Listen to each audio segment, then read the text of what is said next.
सारालाय माथो फिसाखौ बर' मिडियामाव होआखैब्रा होननानै दा आंनिया एसे बेतिक्रम जाबाय आं थाखोनि सिल' बर' मिडियामाव दीपेन बड़ो আগষ্ট মাহতে বিজেপিত যোগদানৰ সম্ভাৱনা এপছৰ প্ৰভাৱশালী নেতাগৰাকী खुलुमबाय रायजो राजा नोंथांमोन कारापसन ना जोंनि बिटिआर गभर्नमेन्टआ कारापसन मुक्त खालामगोन होननानै बुंदोंमोन बा थाखा जानायखौ फोजोबस्रांगोन बा माबा मोनसे खालामगोन दा गावनि डिपार्टमेन्टआवनो नङा होमबा मानोथो दिनैनि दिनाव खौरां बिजोंफ्रावहाय माने लुन्धन थाखा फैसानि कारापसन जानाय सोरबा सोरखौबा आं मुं मख'नो सानला दिनै खौरां बिजोंफोर बायदियाव कारापसना गुबुन गुबुन बिथिङाव जालाङोमोन बुङोमोन प्रमद बर' सारा टेबोल गंसे बारनायाव 500 1000 2000 बेफोरबायदि लायोमोन दा बेफोरबायदि फाइल बारनायावथ' थाङोआनोसै पारसेन्टबो लाया होननानै बुंदोंमोन बिथांमोना दा बेफोरखौ बुङोब्ला सारमोना दुखु मोनगोन गाज्रि मोनगोन दा जोंनिया जाय लेखाखौ लानानै गिदिर मानसि जानाय सिमां सुजुनाय गिदिर मानसि जानो होननानै सिमां नुनाय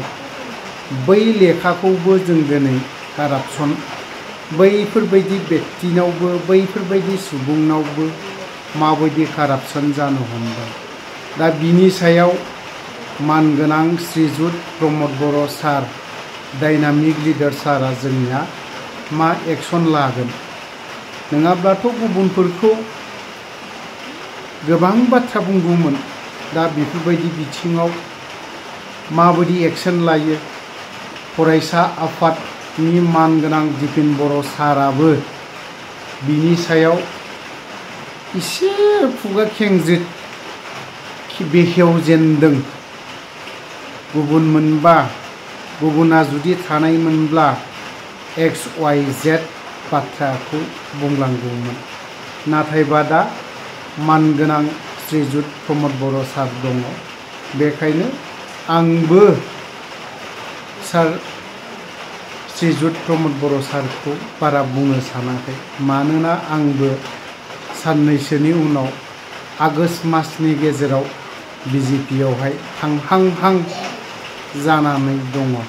नाथायबा बियो खौरां बिजोङाव ओंखारजेनदों सरि मा खालाम बारा बाथ्रा बुंनो हानाय नङा ससेल' बुंबावगोन आरो दिनैहाय जों बेफोरबायदिखौ नायोब्ला जों बैफोराव आंनि फिसानि खोथाखौथ' दोनथ' बैफोर फिसानि बाथ्रा नङा होमबा बै व्यक्तिफ्राबो सिगाङाव फैसा होग्रोनानैसो गथ'फोरखौ गिदिर सिमां नुनो हासिगोन दानि सुबुंफ्राबो आरो जाय मानसिया दिनैनि दिनाव गैयि न'खर बेफोरो गावनि फिसाफोरखौ गिदिर सिमां नुहोनो हाया गैयि न'खरनि फिसाफ्रा दिनै गोबां गिदिर गिदिर मोजां मोजां मानसिबो जाबोनो हमदों नाथाय गिदिर गोलावनि फिसाफ्रा मा जादों ड्राग्स एडिक्टेड गान्जा एडिक्टेड ना एभ्रिथिं बै व्यक्तिफोरनि फिसाफ्रासो गोजौ गोजौ थाखोनि गोजौ गिदिर गिदिर लेभेलनि फिसाफ्रा ड्राग्स एडिक्टेड नङा होनबा बेफोरनि फारसे बिसोरो मोजां लेसन होनानै दोनदों जों गैयि गोरिब गुन्द्रानि गैयि थाखोनि मानसिफोरनि फिसाफ्रा दिनै मोजां जानानै मोजां गिदिर फरायनो नाजायो नङा होनबा बै व्यक्तिफ्रा दा थाखा फैसा गैयिनि थाखायनो बैफोराव थाखा फैसा होनो हायैनि थाखायनो जेबो गैया थ' गोलाव बाथ्रा बुंनो सानाखै बेखिनिखौल' बुंगोन आरो दिपेन बर'आ आं बे बाथ्राखौ लाबोफिनबावनो लुबैदों दिपेन बर'आ फरायसा आफादनि दिपेन बर'आ एफा गिदिर सिमां नुदों बिजेपियाव थांनानै एज ए होल बिटिआरावनो बिबार बारहोनो नागिरदों नाथायबा दिपेन बर'नि जा सिमां टटेलि फेल जागोन दिपेन बर'आ सानदोंदां आं फरायसा आफादनिफ्राय ओंखारनानै बिजेपियाव हाबैनि नाथाय दिपेन बर'नि जा साननाय बियो मिशन फेल जागोन फेला नोंसोरनि अदालगुरि जायगायाव मोनथाम मोनब्रै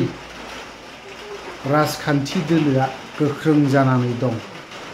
अदालगुरिफोर बायदियाव एपिबिआबो देरहाद्राया नङा बबेबा मोनसे बियाबाव नङाला बियाव नङा बियाव देरहाथारबोगोन आरो बिपिएफआबो देरहाया नङा देरहागोन होनबा नों बायदिनो दिपेन बर'नो बिजेपिनिफ्राय टिकेट लाना गेलेनो नागिरदों आराम थांगोन सानदों नाथाय बे नङा नोंनि जा साननाय बे फेल जागोन बिथाङा इउपिपिएलआवबो टिकेट मोनासै होनाय नङा प्रमद बर'आ बावहाय दंजोबो मानसियानो दंजोबो इउपिपिएलआ होजोबनाय नङा माबोरैहाय टिकेट होनो बियो होआ ओंखायनो नोङो दिपेन बर' सारखौ आं खावलायगोन नोंथाङा सासे दिनै फरायसा आफादनि आफादगिरि जोंनि बर'नि जेसेबां दल संगठनफोर दं ओरैथ' फरायसा आफादा थाखाबाय बनसु दङ माबा माबि बै आइजो आफादनो साहित्य सभानो गुबुन गुबुन दल संगठन दं फिसा फिसौ नङा होमबा बै बे दल संगठनफोरखौ मोजां खौसेथि लाबोनो आरो मोजां बाथ्राफोरखौ सावरायलायनानै जों बर' हारिखौ माब्रै गोजौ थाखोआव लांबावनो हागोन बेखौ साननायासो मोजां जागोनदां आंनि सिन्ताधाराया आं बेखौसो बुंनो लुबैदों दिपेन बर'आ दिनै राजखान्थियाव थांनानै मा मावगोन दिनै जों बर'निफ्राय फरायसा आफादनिफ्राय सोर थाङाखै राजखान्थियाव प्रमद बर'निफ्राय लाना इउजि ब्रह्मनिफ्राय लानानै गुबुन गुबुन दल संगठन गासैबो फरायसा आफादनिफ्रायनो थांफ्रामजोबनाय नाथायबा मा मावखो इउजि ब्रह्मआ मा मावखो नोंसोरनि मेगन सिगाङावनो नुगासिनोबो दं इउजि ब्रह्मआ मा मावदों दिनैनि दिन बियो सोरखौबा आसि थुना बुंनो हागौ इउजि ब्रह्मआ मेगन मेसेबनानै सहि होनाय बेखिनि बाथ्राखौ बुंनो हागौ मेगन मिसिबनाय बिनि खाथियाव जिरायोबाबो मोजां नाया इउजि ब्रह्मनि सिन्ताधारा साननाय हनाय लेथ्रा गासैबो लिडारा नंजोबा इउजि ब्रह्ममोन बायदिखौ जों बुंनो समाया गोबां मानसियानो बुङो दिनै इउजि ब्रह्मखौ नाम्बार 1 लेथ्रासिन होननानै बुङोब्ला इउजि ब्रह्म होननानै बुङो दाबो सोर सोर बुङो बेखौ जों आसि थुनानै खोन्थाथ'वा खोनादोंबा दुखुबो मोननो हागौ नाथायबा सासेल' बुंदोंबा जों आलादा खोथा सानगौमोन नाथाय इउजि ब्रह्मखौ बर'नि दैदेनगिरिफ्रानो मा मा बाथ्रा बुङो जों बुंजोबनो थाङा बेफोरखौ आरो बुंजोबनोबो लुबैया जों बुंनोबो समायामोन इउजि ब्रह्म सारमोन बायदिखौ बुंनो समायामोन जों मानो बुंनांगौ जादों आरो प्रमद बर'खौ जों बुंनो समायामोन बिनि सोमावसारनायखौ नायोब्ला नाथायबा प्रमद बर'नि सोमावसारनाय जोंनि सोमावसारनाय बहुद आलादा रायजो राजाखौ लानानै बियो सोमावसारदोंमोन नाथाय रायजो राजाखौ मोनसेबो मोजाङाव दखान मोनसे जाहोनो हायाखै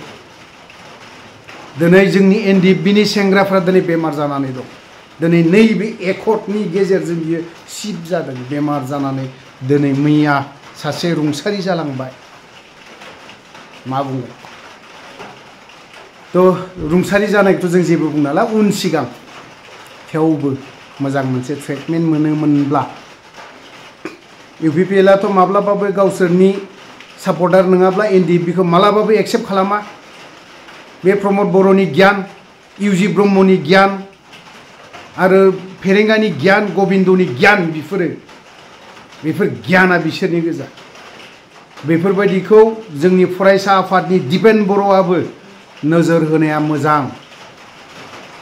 अनलि फरायसा आफादावल'नो एकर्ड खालामदों होनबा जानाय नङा एनडिएफबिनि सेंग्राफोरनि जानानैबो बाथ्राखौ बुंनांगोन नोंथाङा जुदि गेजेरनि मानसिब्ला नोंथाङा दिनैहाय राजखान्थि गोदान गोदानाव बिजेपियाव हाबहैफिननो नागिरदों जों हाबजानो बादों नोंखौ बर' रायजो राजा हाबजानो बादों बेखौबो सिदा सिदि बाथ्रा बुंदों नोंखौ रायजो राजाया हाबजानोखौ लुबैयाखै नोंखौ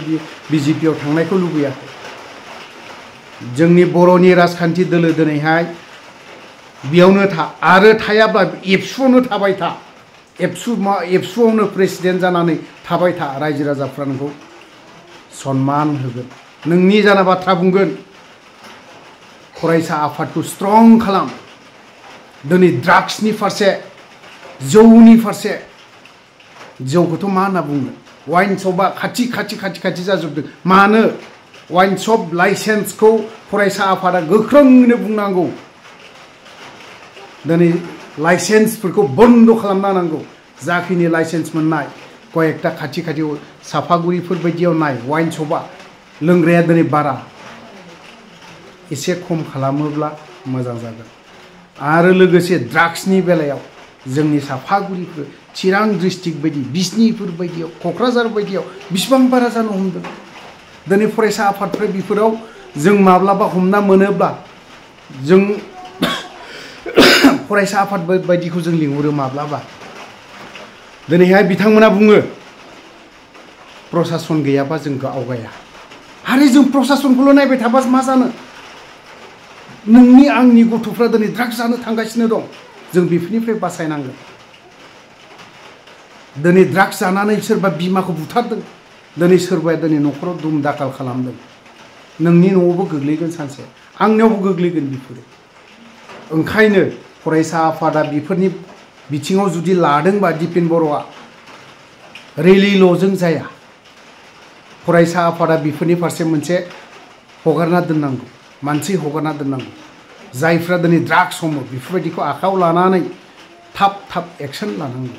जों अनलि राजखान्थिखौल' नोजोर होबा जानाय नङा थ' गोलाव बाथ्रा बुंबाय गोलाव खोथा बुंबाय बावहाय जुदि माखासे बाथ्रा बुंनाया गोरोन्थि जाबायबा गासैबो बर' रायजो राजानाव क्षमा निमाहा बिनानै आं बावहायनो दोनथ'नाय जाबाय लोगोसे दिपेन बर'नि माखासे भिडिअ पलिटिकेल बिजेपियाव थांनायनि बे भिडिअखौ जोबथारनायाव होगोन आरो गावबा गावनि फिसाखौ माबोरैहाय इंलिश मिडियामाव होनाय ना बेनिबो ससे दं नोंथांमोना जोबथारनायाव नायबानो मोनलांगोन लोगोफोर गोलाव खोथा बुंबाय गोलाव बाथ्रा बुंबाय बावहाय दोनथ'नाय जाबाय जय बर' हारि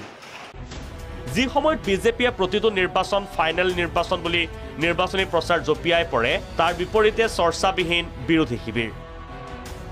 আনহাতে চৰ্চা অনুসৰি বিটিআৰ নিৰ্বাচনত বিজেপিৰ ৰণকৌশলৰ অংশীদাৰী হ'ব এপছুৰ প্ৰভাৱশালী নেতা দীপেন বড়ো আগষ্ট মাহতে বিজেপিত যোগদানৰ সম্ভাৱনা এপছুৰ প্ৰভাৱশালী নেতাগৰাকীৰ বিজেপিৰ ৰাষ্ট্ৰীয় নেতৃত্বৰ সৈতে গোপনে যোগাযোগ চলাৰো চৰ্চা অব্যাহত বিটিআৰত মুঠৰ ওপৰত সৰ্বোচ্চ শক্তি প্ৰয়োগ কৰি 25ত বিটিআৰ দখলৰ চেষ্টা চলাইছে বিজেপিয়ে ভিডিঅ' জাৰ্নেলিষ্ট সৌৰভৰ সহযোগত ভুৱন চেতিয়াৰ ৰিপৰ্ট প্ৰাগ নিউজ दाना आंखौ सोंहरबायना है सारालाय माथो फिसाखौ बर' मिडियामाव होआखैब्रा होननानै दा आंनिया एसे बेतिक्रम जाबाय आं थाखोनैसिमल' बर' मिडियामाव फरायनो मोनदों एलपि स्कुला बिनिफ्राय बुफाय बुसि जाबाय आन्दलनाव बिनिफ्राय बाहाय फरायजाला होननानै आंखौ मैसो गारियाव थिखोनानै हस्टेलाव दोनहैदों इंलिश मिडियामाव सिगांबो प्रमद दाखौ बुङोमोन एबसुनि आफादगिरि जालांबाय आंना हिनजावा बर' रोङा बेखाय माने बर' मिडियामाव फोरोंनायाव बेले बेजे नोंथांमोना मिथिगौ बिसि फिसाय मालाबा लेखा फोरोंनायाव फिसाफोरखौ लानानै गन्डगल जायो आं न'आव थाया बारा लेखा फोरोंनो मोना नाथाय बिसिया लेखा फोरोंफानांगौ नालाय दाना बर' मिडियामाव होआ इंलिश मिडियामाव होयो दा बेबादि खैफोद न'खराव बिदिबो जायो नाथाय